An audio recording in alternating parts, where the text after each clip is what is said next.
the difference between 503A and 503B. You've made it very clear 503A pharmacists seem like under country are held to very high standards. Could you clarify for our audience what makes 503A pharmacies just as viable and vital in the compound as our 503B counterparts? The reason why I'm asking this question is we have seen a lot of misinformation about this since 5 outsourcing pharmacies are regulated by the FDA. Furthermore, there are rules that 503Bs are supposed to follow, but they are not. We're actually seeing a lot of 503Bs selling directly to patients. How are they doing this? So can you just clarify like some of this misinformation, like the discussion between 503A and pharma? There's good actors, bad actors, and there seems to be bad actors in all these different categories that we're talking about. Yeah, well, again, I will spell out the differences for the two, but I would start by saying both are essential to our drug supply chain, particularly when it comes to the sort of shortage drug compounding that we are seeing with the GLP-1 drugs, but also a range of other drugs as well. So 503A and 503B are sections of the Food, Drug, and Cosmetic. 50 is the section that authorizes traditional pharmacies to prepare customized compounded medications when in the judgment of a prescriber there is not a suitable and commercially available FDA approved drug. And that takes there are a range of therapies for which that is done. Steve, I know I don't need to tell you, but well beyond GLP-1s, think about, well, let's start with animal compounding. Compounding is essential in the veterinary space because of all the sizes and breeds and species of animals. Back to the human side, compounded hormone therapy. So 503As do a whole range of therapies, autism compounding and men's health and women's health and all of those sorts of things.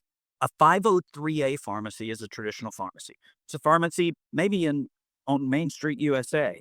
Many compounding pharmacies are hybrid pharmacies. They are 503As, but they also do traditional retail dispensing as well as some amount of pharmacy compounding. 503As are licensed by states. I've already mentioned that earlier. A 503A pharmacy has to be licensed in the state in which it resides and to any state where it ships medications. 503A traditional pharmacies can only dispense is an important word, can only dispense pursuant to a prescription.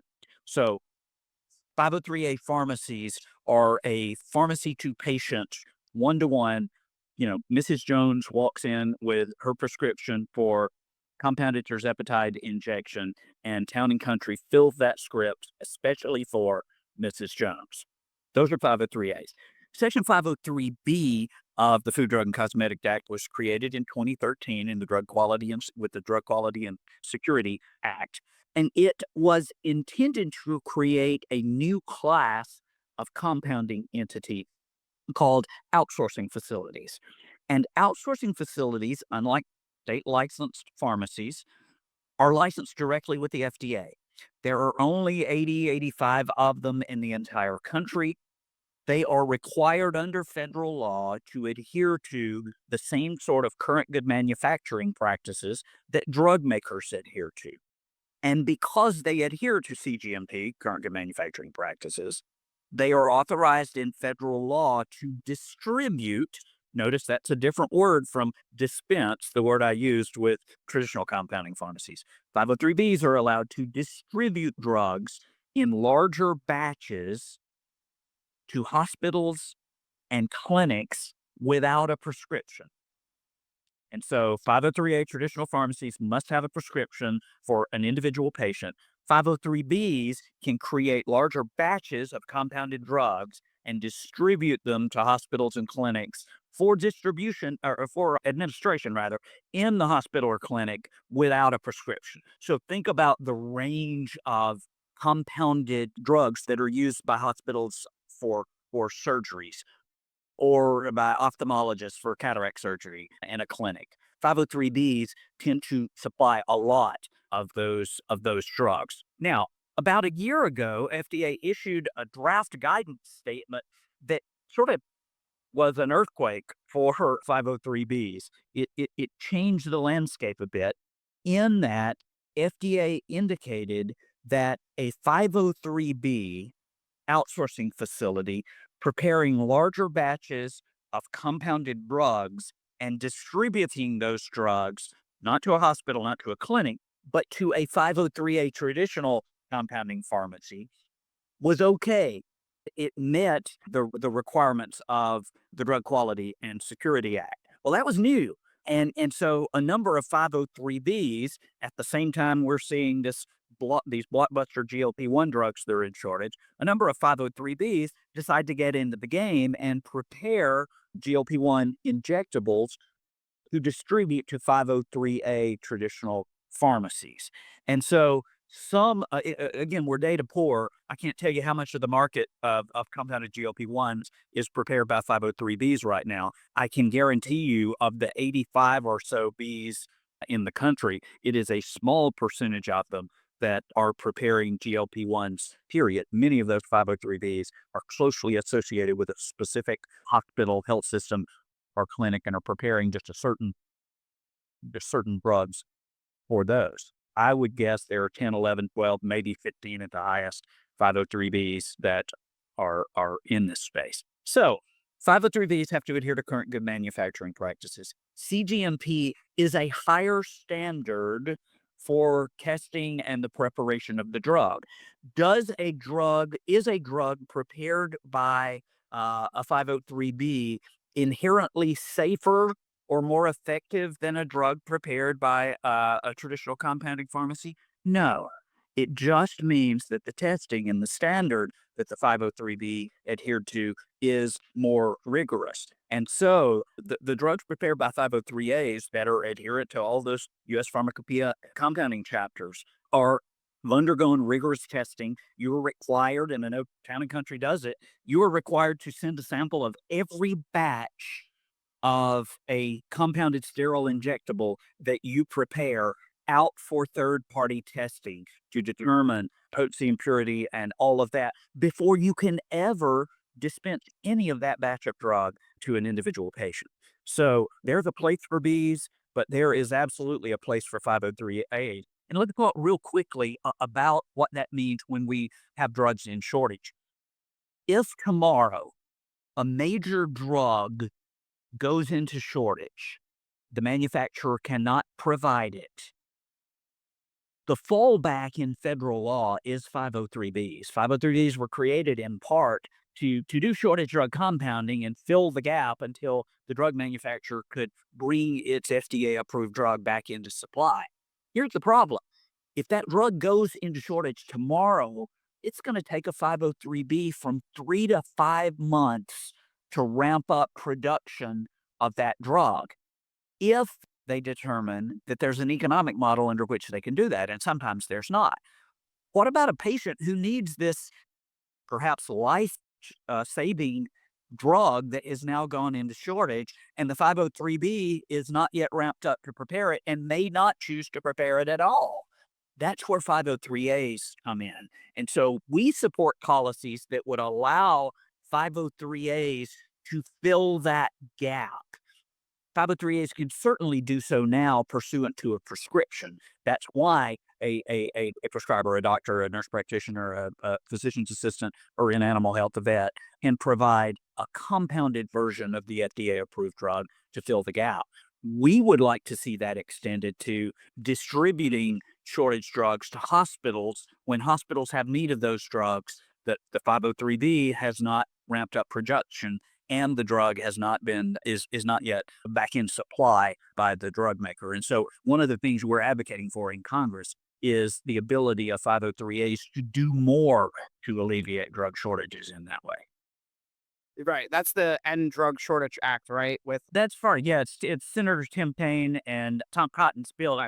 It does some of that. That bill is an incomplete version of what I've just talked about, but it does help FDA better anticipate coming drug shortages and manipulate the players to be able to address those shortages sooner. And that includes traditional compounding pharmacies as well as, of course, 503B outsourcing facilities. Awesome. Now let's just talk about really, really, really long bud dating for GLP-1s. We've had some issues talking to some of our clients that are like, oh, we're getting like 1 year bud dating GLP-1s from other 503As. So can you explain and the benefits of this is it allows patients to stop trial. If you have a 1 year bud, you can get a year's worth of tirzepatide. So can you explain rules on bud dating with closed containers as well as once the vial is punctured? Yeah, and I have to tell you, Steve, that's not my bailiwick. I'm not a pharmacist, but it might be useful to talk to my colleague, Kenil Davis, the pharmacist on our team. But I can tell you there is right now some stuff going on with extended beyond use dates that we do not believe comports with the standards of the U.S. Pharmacopoeia. And I would urge pharmacies to take care to make sure that they are fully compliant there. I would urge 503Bs to take care to make sure that they are applying the proper beyond use dates on those drugs. They're liable to get into some trouble if they're not. And so it is a concern. Do I think it's rampant? Not necessarily, but I do know that there's some manipulation going on at beyond use states that I do not believe is good for the patient or good for compounding. Got it. And, before we wrap up, I'd love for you to share your perspective on the future of compounding pharmacies. So with advancements in personalized medicine and growing demand for innovative solutions, where do you see the industry headed? What role will APC and its members play in shaping that future? Well, that's certainly part of APC's mission to help assure that there is continued access, patients have continued access to compounded therapies. I believe there's great potential for compounding to grow in this era of customization of medications. I do want to say that we honor the fact that FDA approved drugs are the standard in our system. We are concerned about drug maker efforts who seem to assert that there is not really an essential role for compounding. The fact is, for every patient, there will not be an appropriate FDA approved drug. And so we believe the ability of compounders to be able to provide drugs to those patients at the judgment of their physician or other prescriber is going to be essential. One concern I have right now is some of the focus we're seeing in this GLP-1 frenzy on price. We are seeing telehealth platforms that didn't exist 6 months ago popping up and marketing their compounded GLP-1 solely based on the price of the drug. I believe that's dangerous. Under FDA guidance, the price of a compounded drug is not a legitimate reason for dispensing a compounded drug. The only reason a compounded drug should be dispensed is if the appropriate FDA approved drug is in shortage or a prescriber judges that a different dosage form, dosage strength, or combination is right for the patient, and that different dosage form, strength, or combination is not commercially available. Price is not mentioned. And yet we're in this era where with GLP-1s being such blockbuster drugs and they're such high demand and so many people uptaking on the compounded versions, price has become a part of the conversation. I think it's fine for compounding pharmacies to market the price of their drug. The fact is, right now, generally speaking, compounded GLP-1s cost less than the FDA approved versions. So I would say a couple of things about that and the future of compounding. And it's not every telehealth platform. There are some great telehealth platforms out there. Some of them are our members and we work very closely with them.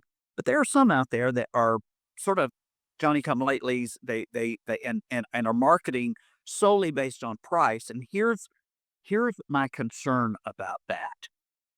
In a lot of ways, it's poking the bear.